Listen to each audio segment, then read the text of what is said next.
अगर आप इन चंद स्टेप्स को फॉलो करें तो आप अपनी आंखों में सही मिकदार में सही तरीके से दवा डाल सकते हैं और आप खुद डाल सकते हैं। उसका तरीका ये है कि जब भी आप अपनी आंखों में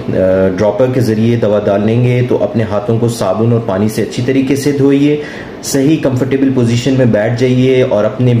जो सर है उसको बैक साइड पे करके टिल्ट करके छत की तरफ देखिए और अपनी इंडेक्स फिंगर से जो लोअर आईलिड है उसको थोड़ा सा नीचे की तरफ खींचें ताकि वहाँ पे एक पॉकेट बन जाए और उस पॉकेट के अंदर आपको एक ड्रॉप मेडिसिन का डालना है और अपनी आंखों को बंद कर लेना है। साथ में ये कि जो इनर साइड है आंख का उसको क्लोज करना है। अगर कुछ एक्सेस लिक्विड बाहर की तरफ आ जाए जल्द के ऊपर तो उसको आप किसी टिश्यू पेपर से ड्राई कर सकते हैं और अपने हाथों को आपको वापस साबुन